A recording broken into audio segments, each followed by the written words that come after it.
Darkis, and welcome to Book 101 Review. Book 101 is all about the book starter ride for the last 40 years. And today I have my special guest. He's a left author, fellow podcaster, audiobook narrator, no other than Mr. George Sirois. Hello, Daniel. Hello, everyone. It's a pleasure to be here.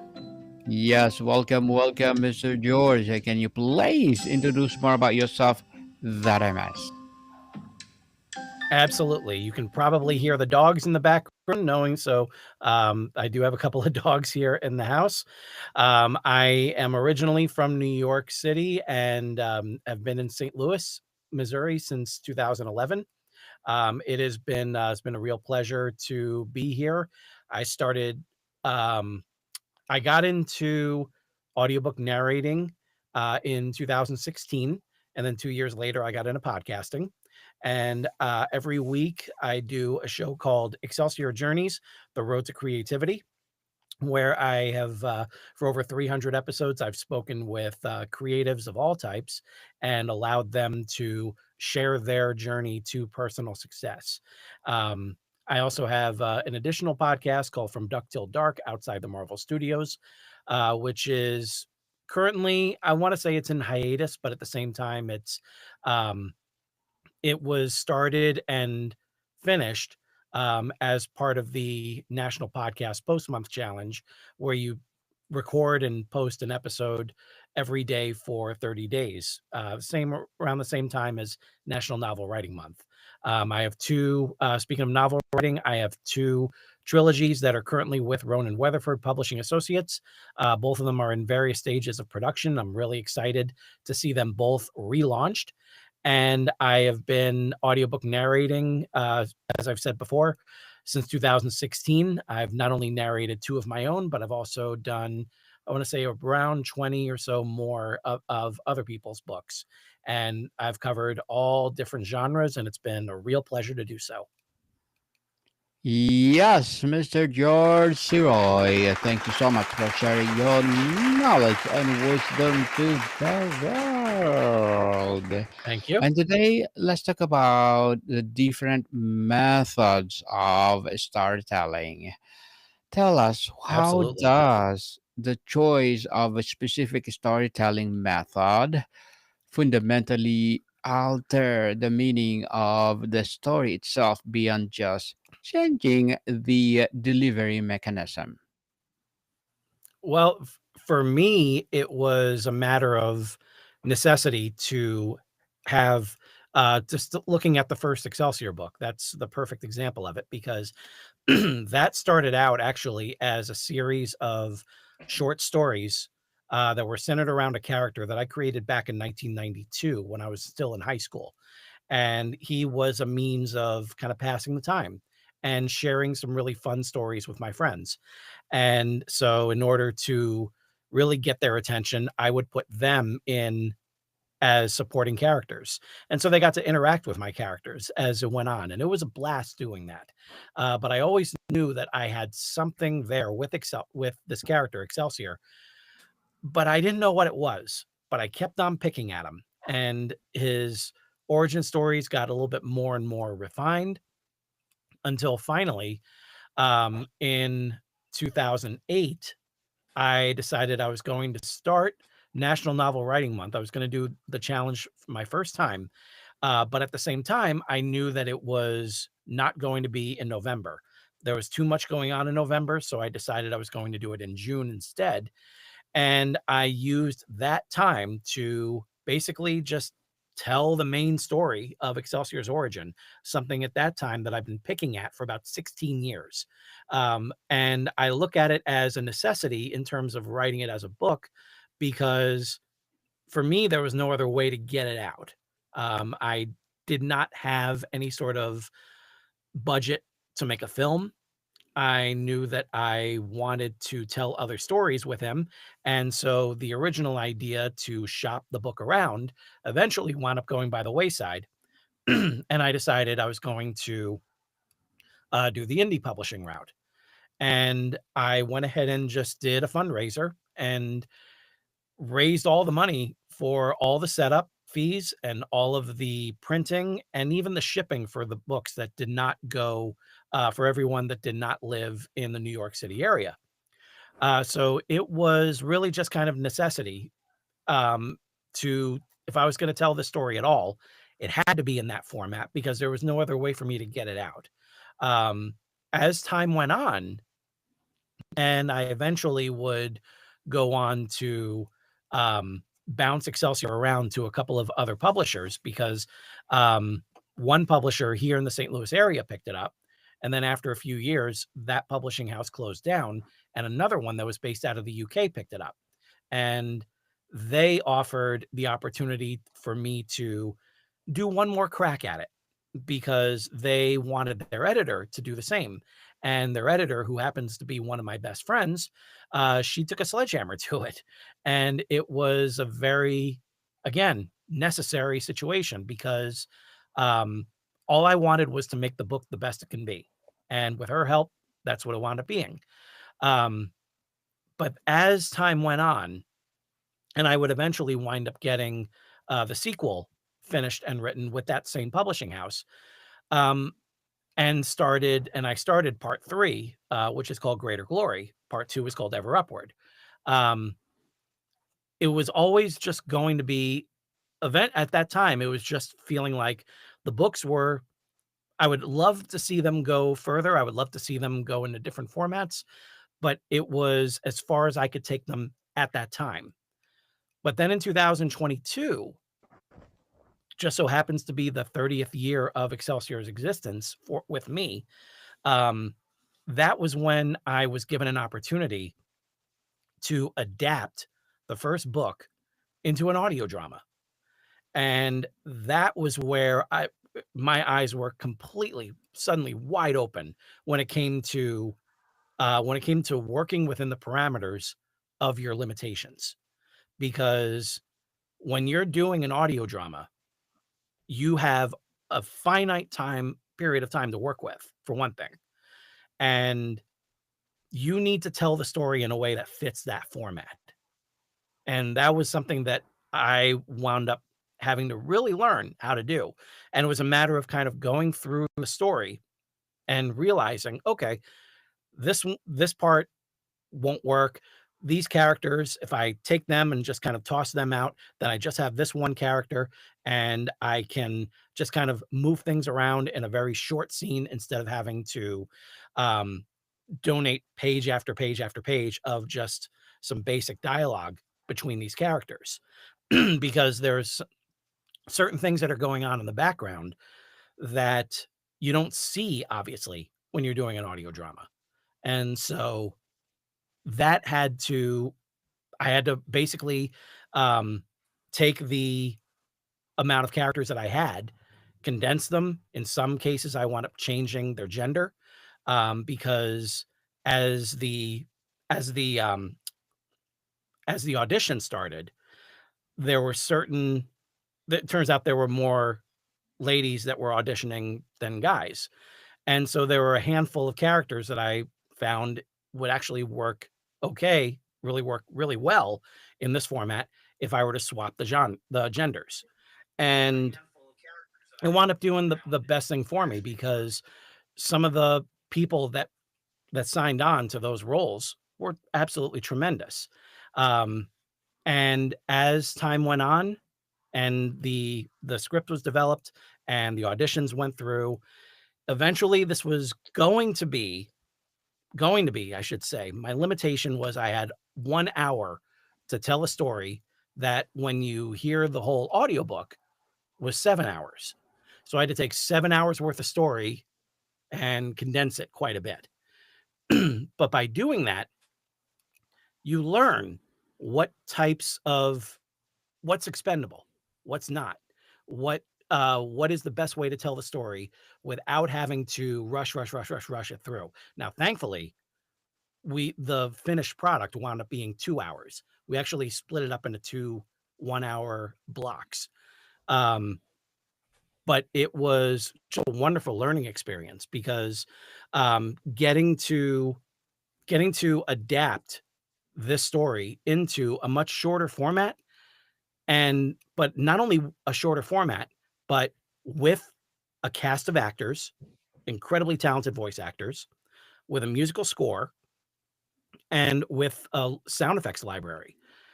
We all of us really kind of took it upon ourselves to tell this story through music, through dialogue, through sound effects, and that's all we had.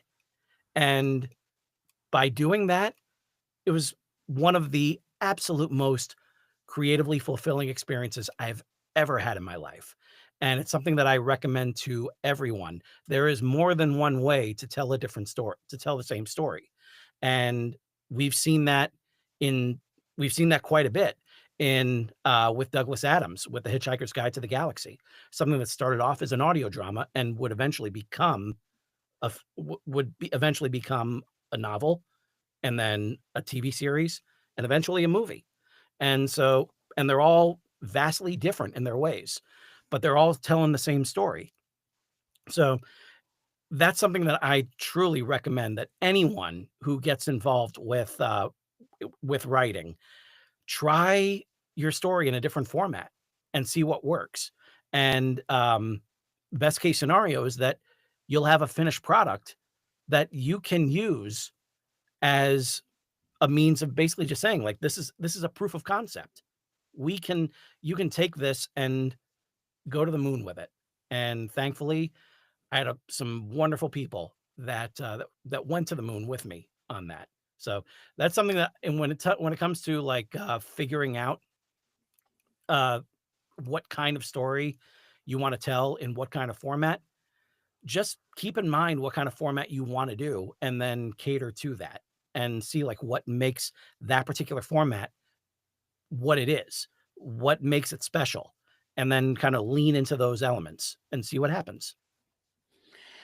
Mr. George, what are the key narrative elements that have been lost in the transition from oral storytelling to digital storytelling? And are there any that have been gained? Hmm. Well, one thing I can definitely say is that digital storytelling has allowed me as an audiobook narrator. Excuse my voice; it's been a little bit shot lately just because of allergies. But No um, worries. I would say that that the best thing that digital storytelling has done is it's allowed us to have much more access to many more stories. Um, the A lot of people um, kind of denigrate the Kindle, but at the same time, it's a wonderful tool for so many different people to be noticed, to be heard, to be seen, to be read. And um, not everyone has the space on their shelves for all of these new artists, these new wonderful authors. But you can get the file, you can get the file from it. It's still your work. It's still the work that that other people actually wrote. And even though it does take away that element of being able to sign copies, you can still, with what is here now with modern technology, you can have it in all ways. You can have it on digital, so that way people can read it. You can set it up on paperback, so that way you can have a signed copy, and then you can just kind of keep that on the shelf while you're reading the digital file. And then even better, there's audio.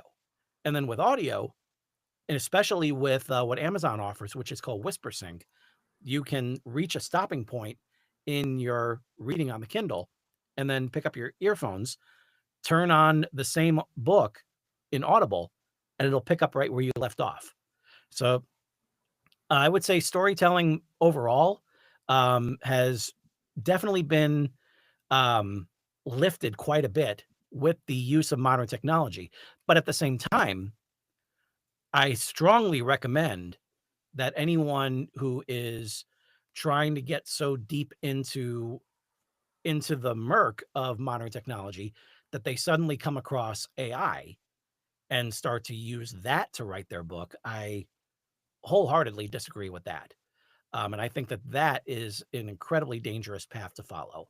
Um, One of the things that that a lot of different people that are pushing AI will say, "Oh, you can go ahead and write your book while you're doing the dishes." Like that's not that's not pleasing to me. The whole point is to be able to get into the world that you are creating and and create those characters and develop those characters and learn from them as you're developing them. It's not just to have that written out by a machine while you're off doing the dishes. You need to you need to have AI doing the more menial tasks, the bookkeeping behind the scenes, all those sort of things, while you can allow yourself to flourish creatively. I remember hearing the best argument against AI being used to write books, and it said that no one has convinced me that I should bother reading a book that you couldn't be bothered to write. And the fact that we have that tool around, I consider that very dangerous. But at the same time, like any tool, like most tools, I would say, it can be used. If it's used in the right way, it can be a positive, but you got to know what you're doing. Definitely, you should know what are you doing to make you be successful in life for Yes. sure. So, Mr. George, as a let author, podcaster, audiobook narrator, what are your short-term and long-term goals? My short-term goal is to keep on doing as many audiobooks as possible. I love the podcasting. I want it to keep doing that as much as possible. I want to see where that can take me when it comes to um, meeting with the right kind of people, with asking the right kind of questions, with putting together that one episode that may catch on. And it's one of those things that that we all kind of dwell on, just thinking like, the this one's gonna make it. Okay. The next one's gonna make it. All right. Well, the next episode, that one's gonna make it. I'm very aware of my own limitations when it comes to marketing myself, but at the same time, I just love what I'm doing. As a podcaster, as an audiobook narrator, as an author, as an up and coming voice actor. There are so many different things that I want to do, and it all just comes down to storytelling. And so I would say for my long term goal, it is to be a storyteller for the rest of my life. And whether that winds up being a full on career, if it's something that I'm able to do full time, it remains to be seen. I don't really have control over what what catches on and what doesn't with the right people. The most that I can really do is put the best possible product out there and hope for the best. Um, Obviously, I'll do my part in marketing, in going on as many shows as possible when things are really when things are in a position where I can really gear up with the marketing and like this show as well. This show is a perfect example. So I just want to keep doing the best that I can, but at the same time, I just don't want to. I don't want to stop. I don't want to force put myself in a position where I'm forced to stop. I love storytelling in general. I want to keep doing it, and if it winds up becoming something that becomes my career, then so be it. But the best thing that I can do is to keep on releasing more and more product, more and more content, more and more books, more and more podcast episodes, audiobooks, whatever it is that I can do. I just want to keep doing it because I love it so much. Good luck to your goals, Mr. George. Keep up the good work. If you love what you are doing, for sure, you will be have this consistency, and you will be successful for sure. And thank you for that goals and looking forward for more success. And can you please give a piece of advice for those people out there who want to be like you? Um, well, the main thing that I would say is it's very easy to be discouraged. It's very easy to feel like if no one's listening, no one's reading, no one's watching or anything, then there's no point. But that's not the case. Um, if you love what you're doing, if you have the stories that you want to tell in you, and if you really want to get them out, then you're going to keep pushing. You're going to keep going. You're going to keep being patient with yourself. You're going to give yourself permission to write crap. Writing is rewriting. And that's something that I've had to tell myself many, many times because I'm just like everyone else. We want it to be perfect the first time. It's not going to happen. And I've seen my daughter get stressed out on her own stuff, on her own pictures that she's drawing or stories that she's writing. And if it's not gelling the right way, if there is a smudge or something, or she'll get frustrated, she'll get upset. And I don't want that. It's I you definitely just need to be patient with yourself. You have to give yourself leeway. You have to forgive yourself when there are times when you feel dry or something is not moving forward. You have to give yourself grace. And once you do that, once you're able to do that, then it feels freeing when you do it because then all of a sudden you can just write with abandon. You can do what Stephen King has said. You can write with the door closed, but rewrite with that door open. So use that closed door to get it all out, get it onto the page. And then when the door is open, that's when you're bringing in other readers, beta readers. You're bringing in your editor. You're bringing in yourself to give it a good look at everything.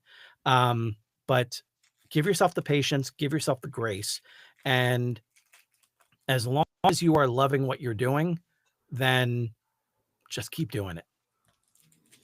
Keep doing it, people. Sooner or later, we'll be successful.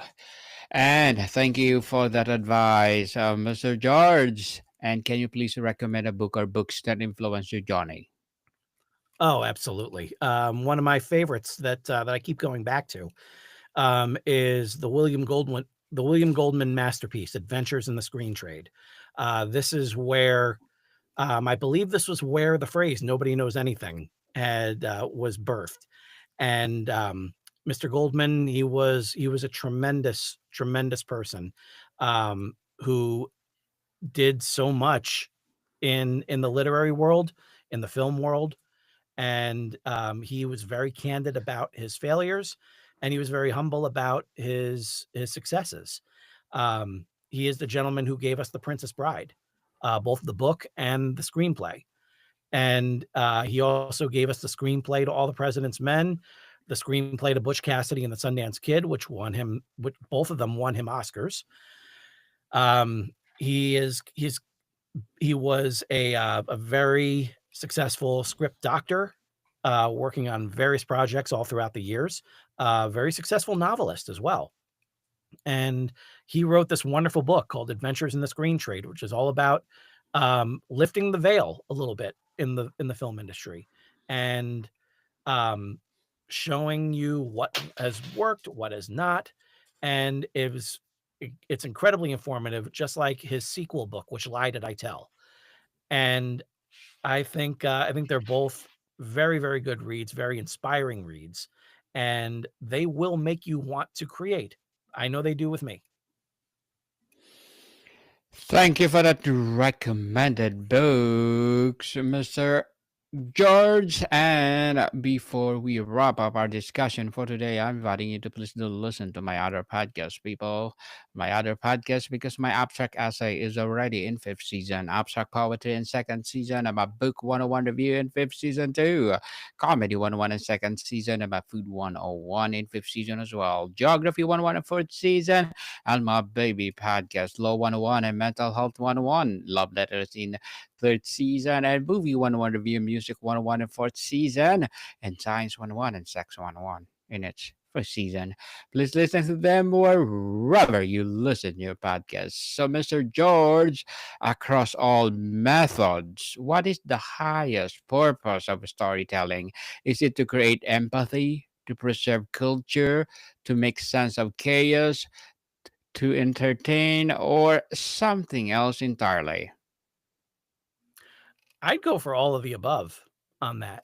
I feel like that the the principal element of a story should be to entertain. You Yes. entertain, you keep them invested. You want to keep on listening or reading or whatever. And then the more you're reading, the more you're listening, the more you see that like, oh, there's something deeper going on here. And then you start you start thinking about different things. You start thinking about what kind of take that person may have on something. And if it can spark dialogue, then those are the best kinds of stories to make. If it just has like a straight beginning, middle, and end, and you just kind of shrug your shoulders and like, okay, that was good. All right, that's good. And then you walk away and there's no follow up. There's nothing about what you what you got out of that. And if there's no if there's no if there's no time afterwards where you're sitting at a diner with friends and just having a meal and just kind of going over everything and picking apart different elements, um those are the best kinds of stories that you can get because they live beyond their format, whether it's a film in a theater or seen on your television or a book that you just finished up. And if there's like a book club to discuss it with, even better. If there is a concert that you're going to, or or something that you're listening to, or a play that you're going to, whatever the case, if it can spark thoughts, ideas, inspiration, motivation within yourself, those are the best kinds of stories. Indeed. And Mr. George Sirois, thank you so much for sharing your knowledge and wisdom to the world. So, can you please invite Thank our you very much for listeners? having me. Yes. So, can you please invite our listeners to support your podcast, your narrator or narration, or whatever projects that you're doing right now? Yes, you can actually go to my website, which is he'sgotit.com, as in by George He's Got It. That is the name of my own little production house, let's say, for everything that I do. You can go to he'sgotit.com/podcasts to learn more about Excelsior Journeys, the road to creativity, as well as from Duck Till Dark outside the Marvel Studios.